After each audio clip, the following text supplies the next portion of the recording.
तो DK sir classes में फिर से आप सभी को एक बार स्वागत और अभिनंदन है। जैसा कि आप जानते हैं कि इस डीके सर क्लासेस के माध्यम से मैं डीके सर आप लोगों को वैज्ञानिक कारण बताता हूं।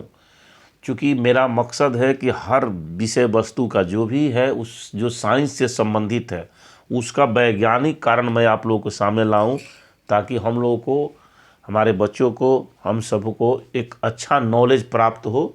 तो चलिए इसी कड़ी में आज फिर से एक बार आप लोगों को, जैसा कि आप बोर्ड पर देख पा रहे हैं, दूध में खट्टा पदार्थ डालने पर दूध क्यों फट जाता है।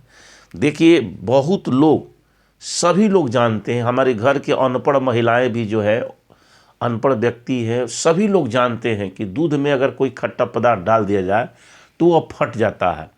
लेकिन अगर जैसे ही यहाँ क्वेश्चन लगा दिया जाए क्यों, तो यहाँ पर पढ़े लिखे लोग भी जो है असमंजस में पड़ जाते हैं कि आखिर इसका कारण क्यों फट जाता है, क्या ऐसा होता है कि वह फट जाता है। तो अब इसमें इस प्रश्न को जैसे हम करेंगे तो बहुत कम लोग जानेंगे। तो चलिए आज इसी प्रश्न को हम लोग जानेंगे कि आखिर दूध में खट्टा पदार्थ डालने पर वह क्यों फट जाता है। कुछ लोग कहते हैं कि उसमें अम्ल होता है इसलिए फट जाता है। तो भाई अम्ल होने से फटने कैसे फटेगा, अम्ल खाली होने से थोड़ा ही फट जाएगा। अम्ल उसमें जाता है तो क्या क्रिया होती है, कौन सी ऐसी क्रिया होती है, क्या परिवर्तन होता है, उस परिवर्तन को खोजना, उस वैज्ञानिक कारण को खोजना है। तो चलिए आज हम लोग इसी वैज्ञानिक को खोजेंगे और बहुत ही मज़ेदार आप लोग का इस साइंस का आज इसका वैज्ञानिक कारण होने वाला है। जैसा कि हम सभी जानते हैं कि दूध जो होता है उसका नेचर जो होता है अम्लीय ही होता है, हल्का अम्लीय होता है। दूध का जो नेचर होता है वो हल्का अम्लीय होता है। तो देखिए दूध का जो पीएच मान है वो पीएच मान 6.6 से 6.7 होता है, यानी 6.6 से 6.7 के बीच होता है। तो यह लगभग मतलब क्षार के करीब है, लेकिन क्षार नहीं है, अम्ल में ही आता है, यानी ये अम्लीय होता है, इसका नेचर अम्लीय होता है।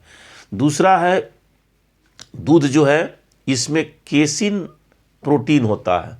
दूध में केसिन नामक प्रोटीन होता है, चाहे गाय का दूध हो भैंस का दूध हो, दोनों में एक केसिन नामक प्रोटीन होता है। और दूध में और ज़्यादा मात्रा में क्या होता है, वसा होता है। ये पहले मैं बता देना चाहता हूँ ताकि आगे जब वैज्ञानिक कारण बताऊँगा तो इन्हीं सब का रोल आने वाला है। दूसरा बात कि देखिए दूध में जो केसिन नामक प्रोटीन है यह सामान्य अवस्था में जब रहता है, दूध में सामान्य अवस्था में केसिन प्रोटीन है, तो इसके कण एक दूसरे को क्या करते हैं ना, प्रतिकर्षित करते हैं, यानी एक दूसरे को एक जगह पर आने नहीं देते हैं। जैसे ये दूध हो गया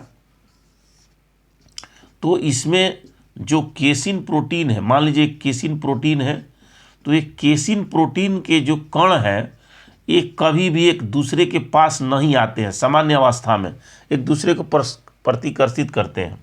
जैसे ही एक कण केसिन प्रोटीन का, केसिन प्रोटीन है, एक केसिन प्रोटीन का जब कण एक दूसरे के पास जाता है तो एक दूसरे को प्रतिकर्षित करता है, भगाने लगता है, चलो हटो हटो हटो, तो एक दूसरे को प्रतिकर्षित करता है। कब?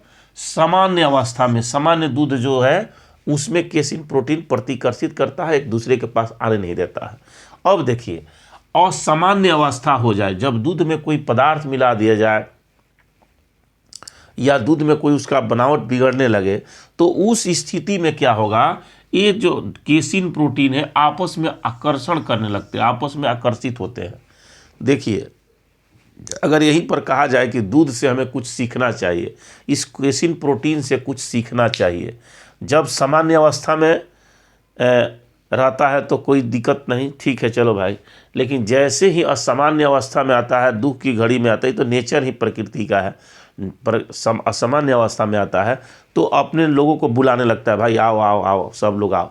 लेकिन जब सामान्य अवस्था में रहता है और कुछ ठीक ठाक रहता है तो कोई किसी को पूछता नहीं है। तो देखिए प्रकृति का नेचर है, इसी का पालन यह भी करता है।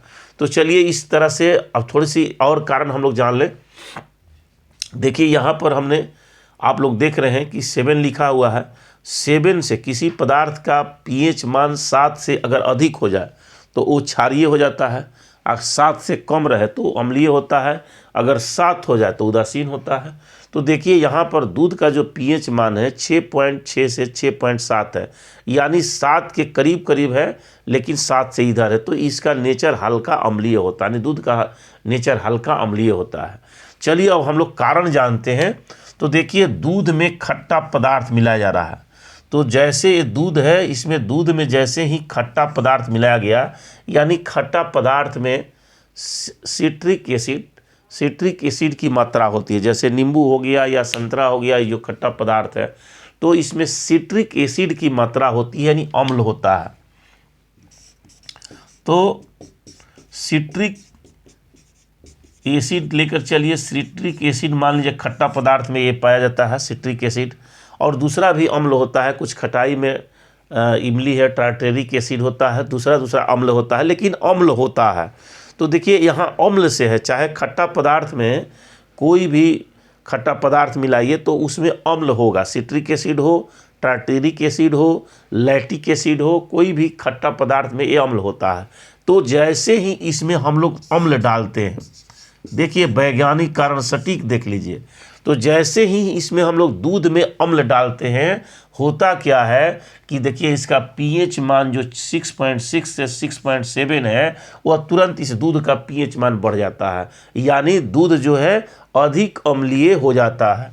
तो जैसे ही हम लोग इसमें कोई खट्टा पदार्थ डालें तो दूध का पीएच मान जो पहले था वो बिगड़ जाता है और इसका पीएच मान अब बढ़ जाता है।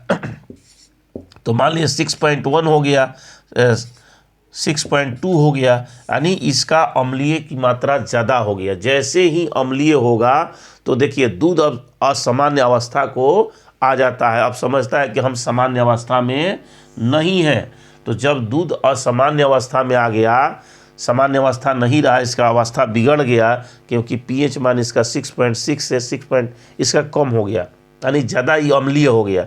तो अधिक अम्लीय हो गया तो असामान्य अवस्था में आ गया, असामान्य अवस्था में आ गया तो देखिए क्या हो रहा है, आकर्षण। तब ये दूध के जो केसिन प्रोटीन है वो क्या करने लगता है, तो आपस में जुड़ करके इस तरह से देखिए अब ये गुच्छा बनाने लगता है। तो देखिए क्या होने लगा, अब जगह जगह पर ये सभी प्रोटीन और आपस में मिल करके इस तरह से जो है गुच्छा बनाने लगते हैं, गुठली बनाने लगते हैं, देखिए इस तरह से।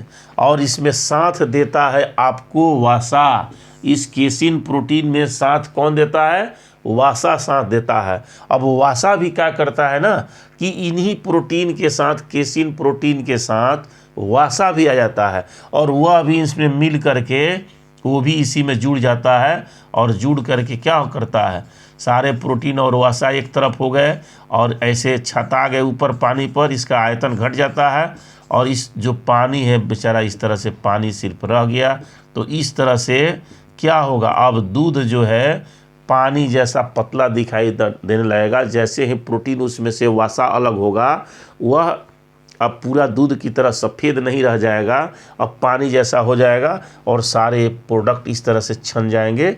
इसी को हम लोग दूध का फटना कहते हैं। इसी को क्या कहते हैं, इसी को हम लोग दूध का फटना कहते हैं कि दूध मेरा फट गया।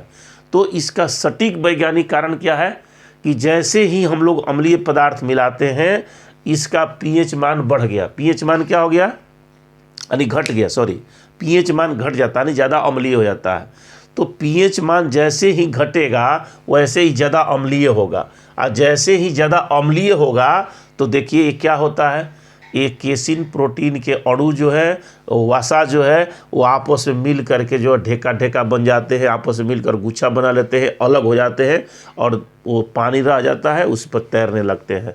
तो इसी को हम लोग दूध का फटना कहते हैं। तो इसका सटीक वैज्ञानिक कारण यही है कि केसिन प्रोटीन जो है असामान्य अवस्था में आने पर आपस में मिल करके प्रोटीन के साथ, प्रोटीन और वसा आपस में मिल के साथ अलग ढेका बना लेते हैं और दूध फट जाता है। तो यही इसका सटीक वैज्ञानिक कारण है। तो इसमें सबसे मेन कॉज है जो केसिन प्रोटीन और वसा है। तो चलिए बहुत बहुत धन्यवाद आप लोगों को।